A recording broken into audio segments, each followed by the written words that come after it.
Good afternoon, everyone, and thank you for joining us. We'll start with a short statement from the Secretary-General, followed by your questions. Good afternoon, and it's good to see you all here in the press theater. Tomorrow, NATO foreign ministers will meet here at NATO Headquarters, and we have much to discuss. As we look ahead to the next NATO summit in Ankara in July, allies will address the evolving threats to our security. They will review the action taken to strengthen our deterrence and defense. And we will also meet in the NATO Ukraine Council with Foreign Minister Sybiha, along with the EU High Representative Kallas. As we begin to look ahead to our next summit in Turkey, we will examine the evolving threats and challenges to our security, including from Russia, and how we are progressing on the crucial decisions leaders made in The Hague. Allies agreed to invest 5% of GDP on defense, including 3.5% on core defense spending, in support of men and women of our armed forces, as well as to provide all they need to protect us: aircraft, tanks, ships and drones, as well as cyber and space capabilities. That commitment to invest more in our security was a major leap, which recognized our changing reality. And since then, we have made meaningful progress. Each week, I see new announcements from allies working to boost their capabilities. But this is only the beginning of a long road, and we cannot be complacent. We must build momentum and hold each other accountable as we work to keep our 1 billion citizens safe. Increasing our investment is only truly effective if supply matches demand. And that's why we are also rapidly scaling up production capacity. Across NATO, allies are working hand in hand with industry to ensure we are producing what we need and innovating to ensure we stay ahead of the curve. This is a win-win for our societies, bolstering our security and our prosperity, and also creating jobs on both sides of the Atlantic. Turning to Ukraine, we all recognize that our security is deeply linked, and we are all working to bring the war against Ukraine to an end with a just and lasting peace. We welcome the ongoing efforts led by the United States to make this a reality. And I'm confident that these sustained efforts will eventually restore peace in Europe. At tomorrow's working lunch of the NATO Ukraine Council, we will be joined, as I said, by Ukraine's Minister of Foreign Affairs, Andriy Sybiha, and the EU's High Representative, Kaja Kallas. As we work for peace, we cannot lose sight of Russia's increasingly brutal attacks against Ukraine.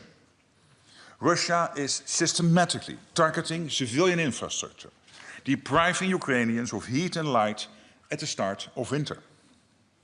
Russia is not alone in this war, as China continues to be its decisive enabler, and Iran and North Korea also provide support.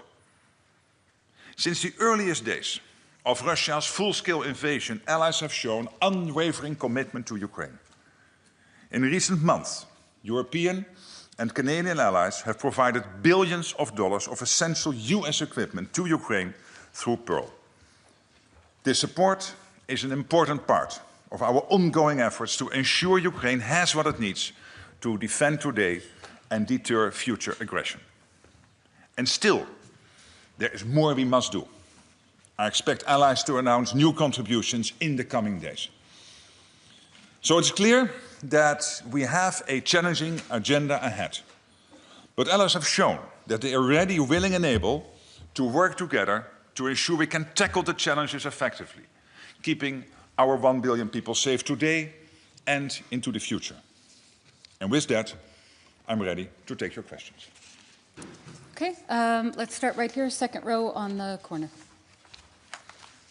Hello, Vladunga, Romanian National Television. Secretary-General, how does NATO reassure Romanian citizens that they are protected in a context where more and more drones are falling on Romanian territory or enter in the Romanian airspace? How do you see the concrete implementation of the Eastern Sentry activity to prevent other drones from violating Romania's airspace?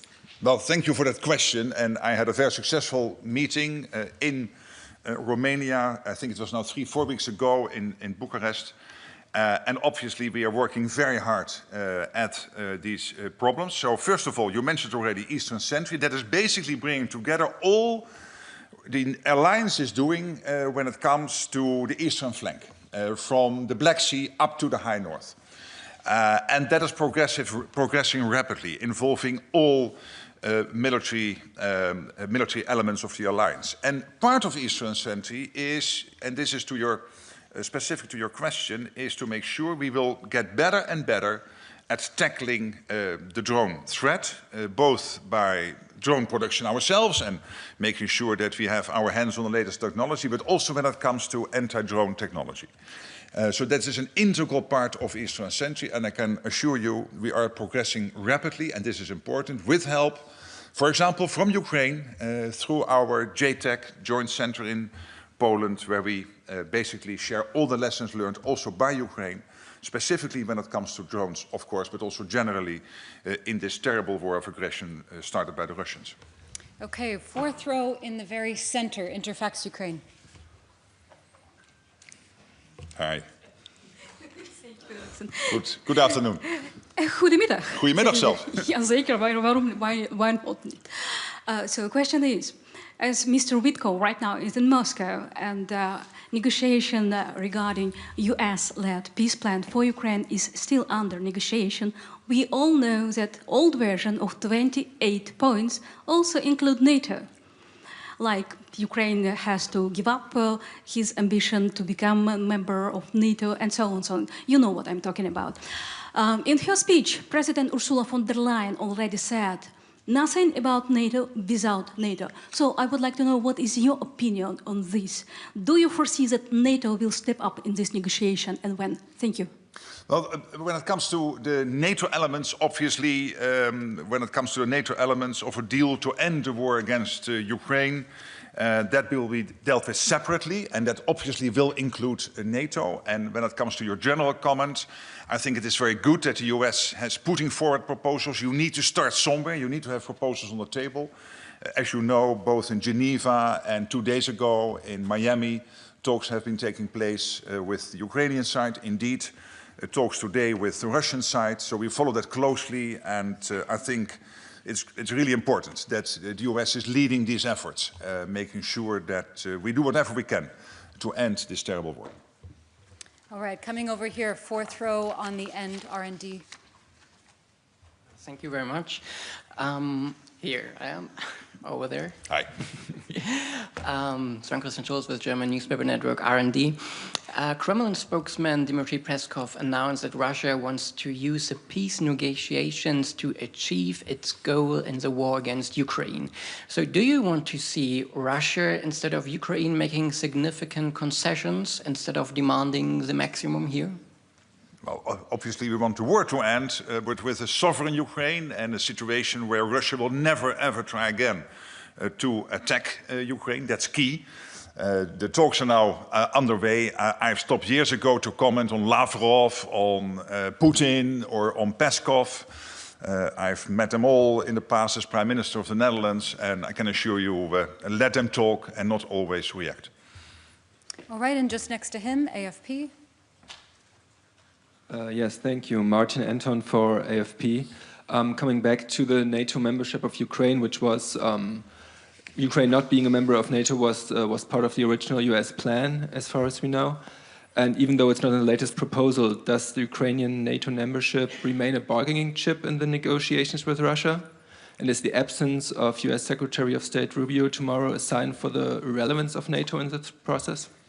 Well, starting with your second question, Mark Rubio is very much involved, of course, in all of this when it comes to ending the war in Ukraine. You've seen him chairing the meetings in Geneva and in Miami. I've been and the teams are in constant contact. I personally am in constant contact with him.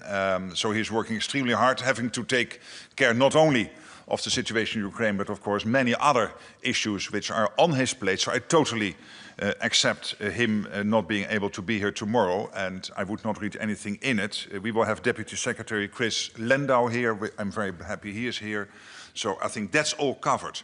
When it comes to your question on the 28-point plan, I mean, we have moved on. The 28-point plan was this original plan. I think all these negotiations always start with an initial draft. Otherwise, you cannot start the process. But we have moved on. We have had, as I said, and you know, Geneva, we have had the meeting in Miami, and of course, today talks taking place in Russia. This specific question on membership of NATO for Ukraine, I think it's important to maybe separate the principle from the practical. The practical situation is, as you know, that there is consensus required by all allies for Ukraine to join NATO. And right now, as you know, there is no consensus on Ukraine joining NATO. When it comes to the principle, that's the Washington Treaty in 1949. And that Washington Treaty still stands, and also what we decided in the Washington Summit in 2024. Okay, we'll go to just behind the riser, first row. Thomas Kutschka with Frankfurter Allgemeine Zeitung. Good afternoon. Good afternoon. We've seen a number of attacks recently, hybrid attacks, that have been directly attributed to Russia, including the incident in Poland. How do you think NATO should respond to this? How can NATO deter Russia from future attacks like this on NATO soil? And do you agree with what the chairman of the military committee just said, that NATO nations need to become more aggressive in countering these hybrid activities, so basically hitting back? Well, first of all, let's agree that NATO was founded as a defensive alliance, and of course that is not going to change. But having said that, we should at the same time have no doubt that we can and will ensure our security, whether the threats we face are conventional or these threats are hybrid. And that's one of the reasons why the leaders, when we came together in The Hague, agreed on a revised hybrid strategy. Because we know this is the reality of today. Hybrid and cyber, they are the realities of today, and we have to confront them. Of course, we cannot always tell you exactly what we do, but you know the strategy, and we will keep continuing, making sure that we are safe. Okay, we'll come over here. Second row, Politico. Hi. Hello, Victor Hi. Jack from Politico. I have two quick questions, if that's okay. The first on the Ukraine peace plan. Apart from the accession of Ukraine to NATO, does NATO have any specific red lines when it comes to mentions of the alliance within the peace plan? And second question on Pearl. As allies look to make the program sustainable into the coming years, can you tell us some of the ideas that you're thinking about in terms of making that work in the long run? Thanks. Yes, on the first question again, this is all coming from the 28-point plan, and this has moved on. It was good that it was there, because you need to start the process somewhere. We have had a number of meetings, and as I said, when it comes to NATO, and whether that is, anything about NATO is mentioned in a deal to end the war, obviously that will be dealt with separately with NATO, etc. On Pearl, the good news is that at the moment we are on track. We needed about 4 billion by this time of year. It started in August, 1 billion a month, and we are now at 4 billion. So we still have some work to do on December, but I'm quietly optimistic, cautiously optimistic that we will also get December done. And then for next year, of course, we need to make sure that for the whole year we have at least, again, 1 billion a month to buy this essential gear from the US. And can I stress how essential this is? This is stuff which we do not have in Europe in terms of production, and or because of stockpiles. And this includes offensive, but also defensive elements in the packages. And one of the things we will be discussing tomorrow with the foreign ministers are how to take this forward. So I put forward some proposals to make sure that where this year it was cap in hand, And I don't mind going cap in hand and happily do that for Ukraine. And so many allies have now contributed. We have seen recent announcements by countries like Norway, the Netherlands, and Canada and others. I think we have now about 2/3 of the alliance participating in Pearl. But we need a little bit more this month, December, and we will get there, and then next year on a more secure footing, so that it costs me less time. But I'm not interested, not important here. If necessary, I will keep on going cap in hand. But we will discuss that tomorrow to get it on a more secure footing. Okay, and just next to him, the woman in the black jacket. Ksenia Polska from Deutsche Welle, Ukrainian and Russian. So going back to the membership of Ukraine, which Ukraine believes would be the best security guarantee for it, what other security guarantees could NATO provide to Ukraine? Or what other security guarantees could NATO be part of? What options are on the table now? Of course, I cannot now disclose what is being discussed concretely today, but you've seen some of that debate taking place over the last 3-4 months.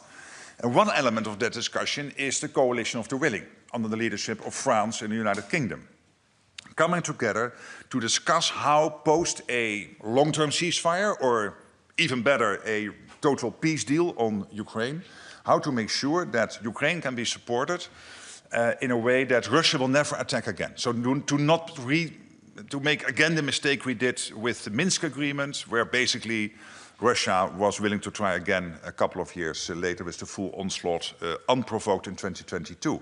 You've also heard the Americans saying we want to participate in the security guarantees. I think that was a very important moment in August when that happened.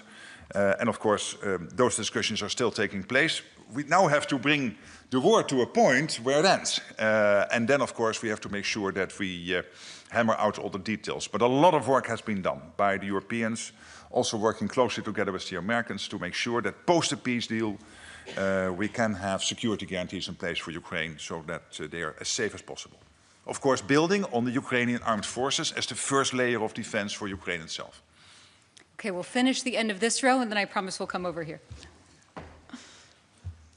Руслана Брянська, Громадське радіо, Kyiv. Secretary General, you met yesterday with Denis Shmyhal, the Ukraine Minister of Defense, yes, and to discuss strengthening Ukrainians' air systems, and were any agreements reached?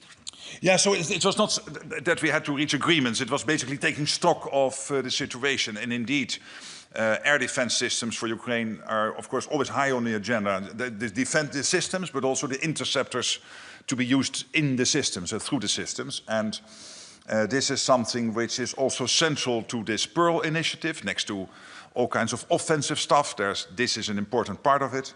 There is a lot happening bilaterally, also between European nations and Ukraine, to make sure that Ukraine, and particularly the innocent civilians, but also the civilian infrastructure, is as much as possible protected against these totally crazy onslaughts by the Russians. And we have seen this weekend, again, a sort of, some people are saying again, a sort of record when it comes to missiles and drones hitting Ukraine, killing people. And our thoughts and prayers are, of course, with those families of the bereaved ones, but we want to make sure that we do everything possible. And this was high on the agenda, not to reach an agreement, but really to take stock of where we are and how we can even do more. Okay, coming over here, we'll start with Reuters, second row. Thank you. Andrew Gray from Reuters. Secretary-General, does NATO stand by its declaration in Bucharest in 2008 that Ukraine will become a member of NATO? Well, you have seen the Washington summit outcome, which clearly stated that there is an irreversible path for Ukraine into NATO. You know the Washington Declaration that any country in the NATO hemisphere, that means the Euro-Atlantic, can apply for membership. Ukraine clearly applied for membership, but we also know, as I said, and this is a statement of practicality and a statement of fact, that there is no unanimity within the alliance about Ukraine coming in the alliance. And that's one of the reasons when it comes to a future peace deal, we are discussing how, if not NATO membership, how we can make sure that Ukraine is protected in a way by itself, but also with help from others, so that the Russians will not try again. Okay, and just next to him. Hi, Isabel Schäfers, German TV, ZDF. I would like to come back to the peace negotiations because you said that that the plan has moved on and that nothing about NATO will be discussed without NATO. But we all know that the plan can still move on with between the US and Russia. So how sure can you be that NATO will not be part of these discussions? And that does not only include the membership of Ukraine, but also NATO engagement in Ukraine. Will that the outcome be that in the end NATO member countries will have to secure the deal and NATO cannot do anything because it's excluded? Well, first of all, let's hope that we get to a point where there is a peace deal. And at the moment, it is the Americans very much pushing for that, and I commend them, and we are closely coordinating with the Americans and being helpful wherever we can as NATO to get that peace deal done. And of course, they are, as you know, closely in discussions with the Ukrainians. There are discussions today with the Russians. But again, the 28-point plan has moved on, that's clear, and I can assure you when it comes to all aspects of a potential future peace deal on Ukraine, we are closely coordinating with the Americans. Okay, and the third row here, Bloomberg. Andrea Palacciano from Bloomberg. Thank you, Secretary General. You mentioned that anything pertaining to NATO and the negotiations will be dealt with separately. Can you confirm this has started already? In which format and who will be at the table? Thank you. Now, but let me just stick with that statement, because everything I say about the peace process might not be helpful. So the less I say about it, the better it is. But this is just to make sure that you understand, and that, of course, also coordinating closely with the Americans, we make sure that, that this is a separate issue to be dealt with. Okay, and just next to her, we'll go to Greece. Hi, Secretary General Maria Vasiliou, Tanea, Greece. Hi. I suppose you are following the discussions among Europeans on the reparations loan. I would like to ask you whether you share Belgium's position that the reparations loan might be an obstacle to the peace plan discussed. And do you have the feeling that there is some sort of inconsistency among Europeans? Because on one side, it is claimed that supporting Ukraine is of utmost importance for European security, and on the other hand, it's so difficult to agree on how to support Ukraine.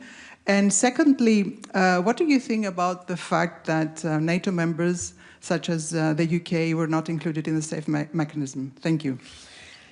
Okay, please accept these are two questions about the EU, and I have my hands full trying to steer this alliance in the right direction with all my colleagues. And I have to leave the EU to my highly respected colleague Ursula von der Leyen and, of course, Antonio Costa, the leaders of the European Union, who do that in an excellent way. And we closely coordinate also on the issues you just mentioned, obviously. But I think I should not comment about internal EU matters. All right, and then just next to her, BBC. Thank you, Secretary General, Sergei Gerashko. I was wondering if you could confirm that you are familiar with the current new version of this peace plan that Kyiv has brought to Putin right now, and whether this plan concerns in any how NATO's security, whether there is anything that NATO countries should be concerned about in it. What I can say is that we closely coordinate with the Americans and, of course, also with the Ukrainians on this whole peace effort. It started with President Trump breaking the deadlock by engaging with President Putin in February, and he has consistently been working on this, and I think we're all better off for that, because it was only the American president who was able to break that deadlock in the end, and he did, and therefore these talks are now underway. We do not yet know whether they will be successful. We will try everything we can do to be as positively involved as possible. But it also means that I have to talk a little bit in a restrained fashion when it comes to all the steps, what we know, do not know, what is exactly happening, because it's not helping the process. So that's why I'm holding off a little bit on answering your question. Okay, and we're going to come here in the third row, Lithuanian public broadcaster. Thank you. Milda Vilikanskita from Lithuanian Public Broadcaster. My question is a bit follow-up about hybrid attacks. We remember you said that it is too expensive, for example, to fight cheap drones with expensive fire jets. But, for example, in Lithuania, we have confirmed with even cheaper attacks like meteor balloons, and it is paralyzing our airspace. Flights cannot depart or arrive to Lithuania. Do you see any measures that can be done in Lithuania by our officials or in NATO to fight these attacks? Thank you. Yes, of course, we are closely coordinating with Lithuania, but with all the countries concerned when it comes to what happened in Poland early September with the drone incursions clearly coming from Russia. And later on in Estonia, the 3 MiG-31 being guided outside of Estonian airspace. But we have also seen drone sightings in, for example, Denmark, around the 2 key EU meetings taking place there, the informal EU Council and then the European Political Community meeting in Denmark, in Copenhagen.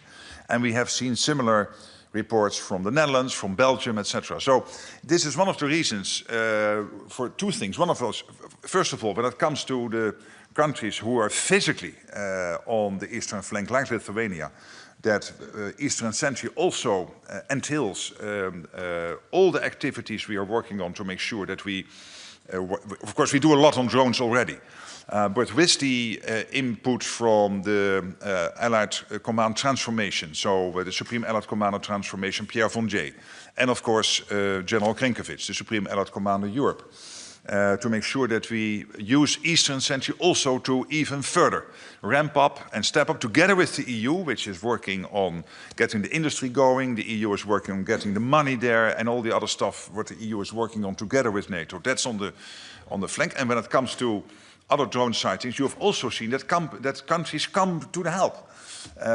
Like in Belgium, like in Denmark, even Ukraine, sending a team over to Denmark to make sure that they will be better equipped to deal with the drones which were there seen around these 2 key European meetings. And then the Deputy Secretary-General, she was in Ukraine, I think it was now 10 days, last week.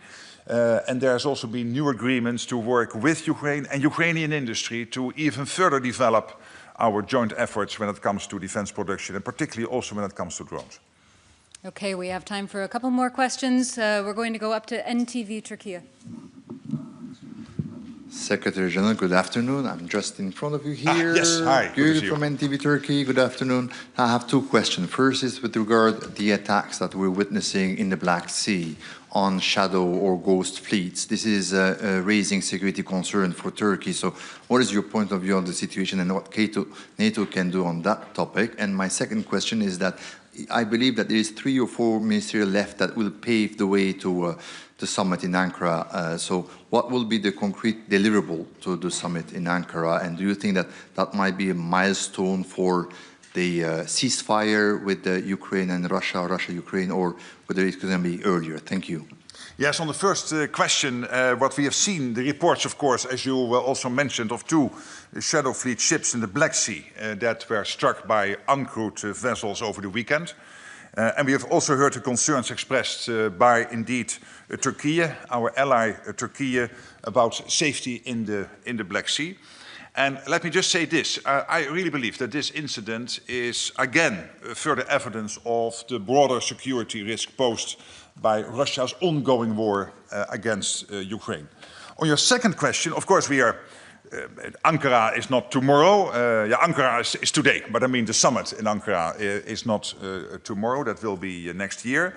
But we are really working together with Turkey and all allies on making sure that it will be a splash again, a big success. As you know, we will take decisions on the exact outcomes later. First of all, when it comes to Ukraine, I hope, of course, we pray for a peace deal or a full ceasefire before the summit. So let's hope it doesn't have to wait till then. But when it comes to the summit, one of the elements, no doubt, and I'm not saying this is the outcome, but an important outcome of the summit has to be the follow-up of The Hague. So when it comes to defense spending, that a credible path is there, to get to the 5%. When it concerns the defense industrial production, that we are ramping up defense industrial production, also making use of the impressive defense industrial base in Turkey. And thirdly, when it comes to Ukraine, hopefully there is a peace deal. If not, that indeed all allies together are working day in, day out to make sure that Ukraine has what it needs to stay in the fight as strong as possible, and then to be as strong as possible also in peace negotiations, if that has not already led to a full peace deal. Okay, the gentleman here in the beard. Thank you very much. I'm a Mr. Vinay Soufi, journalist from TV1 Kosovo. I have two questions, Mr. Secretary-General.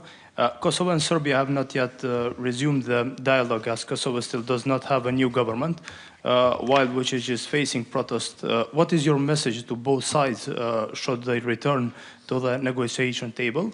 And the second question is, it has been 2 years since the attack in Banjska and 1 year in Iber-Lepans in Zubin Potok.